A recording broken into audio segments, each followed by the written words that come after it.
BJP सरकार, BJP सरकार, Ittehadul Muslimeen, BJP सरकार। बढ़िया भाई, नीचे बढ़िया, बढ़िया बढ़िया। हमारे साथ है जिंदाबाद,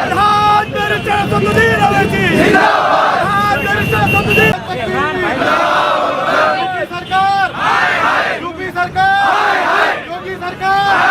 योगी सरकार, शर्म करो मोदी सरकार, शर्म करो, शर्म करो मोदी सरकार, शर्म करो। जिंदाबाद, जिंदाबाद, जिंदाबाद, जिंदाबाद, जिंदाबाद।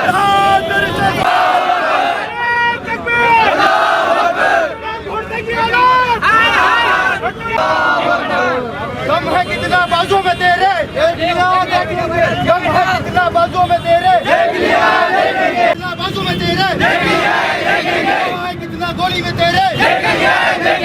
जो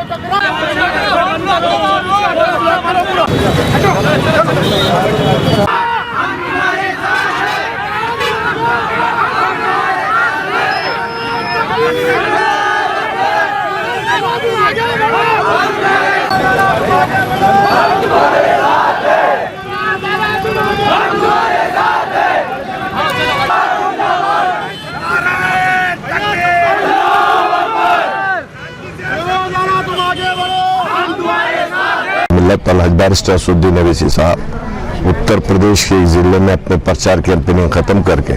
दिल्ली की तरफ जब रवाना हो रहे थे, वहीं पर सड़क पे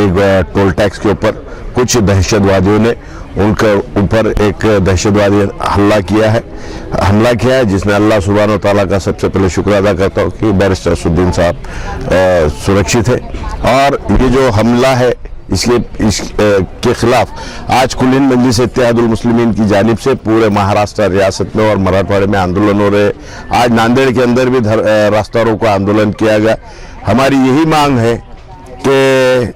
बैरिस्टर असदुद्दीन अवैसी साहब को एक तो Z+ सिक्योरिटी देना चाहिए, और वो जो हमलावर है, वो जो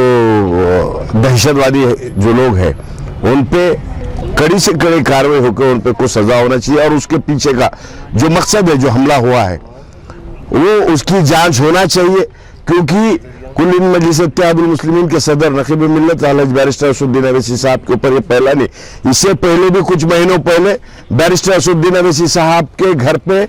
खुले हथियार लेकर कुछ दहशतवादियों ने उनके घर के ऊपर हमला किया है, जहां उनका घर और पुलिस चौकी यानी कि एक 2 मिनट के 20 फीट के ऊपर ही है। पुलिस को फिर भी 15 मिनट लगते हैं। उसके बाद हाल ही में गुज़िश्ता दिनों के अंदर मेरठ के अंदर एक सभा के अंदर ये कहा जाता है कि बैरिस्टर असदुद्दीन अवैसी साहब की गर्दन मारना चाहिए, ये कहा जा रहा है। उसके बाद ये धर्म सांसद जो हुई, जिसके अंदर नकीब मिल्लत अलहज बैरिस्टर असदुद्दीन अवैसी साहब के खिलाफ कई भाषण किए गए, तो हम पिछले कई सालों से ये मुतालबा कर रहे थे कि बैरिस्टर असदुद्दीन अवैसी साहब को Z+ सिक्योरिटी होना चाहिए। ये कहीं ना कहीं ये संगी सोच रखने वाले अगर ये समझ रहे होंगे कि हमला करके जो डराने की कोशिश कर रहे, बिल्कुल गलत उनकी सोच है। और जमहूरी हक है, बैरिस्टर असदुद्दीन अवैसी साहब इस ऐवान पार्लियामेंट के अंदर जब खड़े थे तो मुस्लिम, दलित, OBC पिछड़े आवाजों की पिछड़ों की एक आवाज है। तो यही बीजेपी की हुकूमत को बर्दाश्त नहीं हो रहा, उनके आंखों में खटक रहा है कि मजलूमों की जो आवाज है बैरिस्टर असदुद्दीन अवैसी साहब, इनके खिलाफ बड़ा षड्यंत्र रचा जा रहा है। तो आज यहाँ पर हमने बीजेपी की हुकूमत का यहाँ पर निषेध किया है, योगी हुकूमत का, और ये आंदोलन के जरिए देश के गृह मंत्री अमित शाह को राजीनामा देना चाहिए, ऐसी हमारी और यहाँ पर मांग है। मजलिस इत्तेहादुल मुस्लिमीन के कौमी सदर व मौजूद रुकन पार्लियामेंट अली जनाब अलहज बैरिस्टर असदुद्दीन अवैसी साहब पर कल के दिन जो हमला हुआ, सबसे पहले तमाम हिंदुस्तान भर में मजलिसी खैर ख्वाह, मजलिसी कारकुनान, जिम्मेदारान, तमाम इस सेकुलर मुल्क से को चाहने वाले सभी लोग इस वाक़े की कंडेम करते हैं कि एक ऐसा सांसद जिसको इस हिंदुस्तान की सबसे बड़ी पंचायत में सांसद रत्न का अवार्ड दिया गया है, कल उन पर बहुत ज़ोरदार और पूर्ण जोश में उन पर हमला किया गया। हमला इतना शदीद था कि उसमें उनकी जान भी जा सकती थी। आज हमने एक निवेदन भी तैयार किया और हमने एक रोको आंदोलन भी किया कि जिसमें हम ये मैसेज देना चाह रहे हैं कि यूपी प्रशासन जो पूरी तरीके से लापरवाह है, जहां पर बार बार सीएम योगी की जानिब से ये कहा गया कि यूपी में लॉ एंड ऑर्डर का मसला बहुत अच्छा है, आज उस वाक़ये ने पूरी पोल खोल के रख दी है। और एक सांसद जब वहां पर महफूज नहीं है तो आम लोगों का क्या हाल होगा। इसी मुतालिबे को लेकर आज हम लोग एक डेलीकेशन भी देने वाले, कलेक्टर साहब के मारिफत हम लोग हमारे इस सदर जमहूरिया को एक लेटर भी देने वाले, जिसमें 2 हमलावर जिन्होंने हमला किया था उनके पीछे किन लोगों का हाथ है, किन संगठनों का हाथ है, कोई बड़ी साजिश है, इसकी हम लोग ये चाह रहे हैं कि सीबीआई जांच की जाए और आज़ादाना इसकी जांच की जाए। ये मुतालबे को लेकर हम लोग जिला कलेक्टर ऑफिस भी पहुंचेंगे। और मैं तमाम अवामुन्नास से आपके माध्यम से ये भी कहना चाहता हूँ कि इस शदीद हमले में भी अलहाज बैरिस्टर असदुद्दीन अवीसी साहब सही सलामत है और अल्लाह से दुआ कीजिए कि वो जहाँ कहीं भी हो अल्लाह उनकी हिफाजत करे। अददुल मुस्लिमीन के नेशनल सदर हमारे बैरिस्टर असदुद्दीन अवीसी साहब के ऊपर जिस तरीके से कल हमला हुआ है,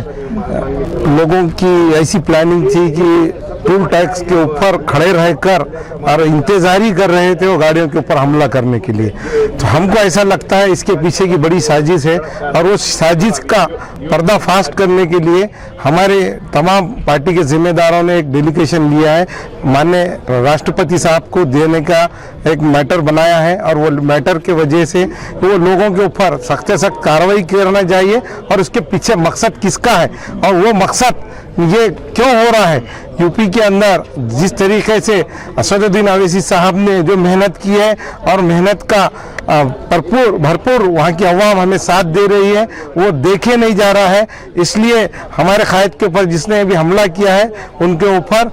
बड़ी से बड़ी कार्रवाई करना चाहिए और तमाम अवाम से मैं गुजारिश करता हूँ कि कायद के ऊपर जिस तरीके से हमला हुआ है आप तमाम लोगों ने कि उनके ऊपर दुआ कीजिए। तमाम लोग उन्होंने जिस तरीके से Z+ सिक्योरिटी की उनको कोई ज़रूरत नहीं है बोलकर उन्हें बार बार कहा है, फिर भी प्रशासन अगर दे रहा है तो बिल्कुल वो लेना चाहिए हमारे सदर साहब ने। और अगर से लेकर हमारे जनाब इम्तियाज जलील साहब को भी Z सिक्योरिटी मिलना चाहिए, इस तरीके का हम निवेदन देने जा रहे हैं। अभी हमको यहाँ पर देगलूर नाके के ऊपर हमने रास्ता रोको आंदोलन करे थे, हमको इतवारा पुलिस स्टेशन के अंदर वहाँ पर पकड़ कर लाकर यहाँ पे हमको तमाम लोगों को नोटिस दी गई है कि इसके वजह से हम लोग यहाँ पे अभी इतवारा पुलिस स्टेशन के अंदर और प्रशासन का पूरा पोल खोल चुका है, वहाँ पे लॉ एंड ऑर्डर खत्म हो चुका है। आने वाले दिनों में इंशाअल्लाह ताला मजलिस को वहाँ की आवाम ने वोट देकर कामयाब करना चाहिए। जितने भी हमारे भागीदारी मोर्चा के पूरे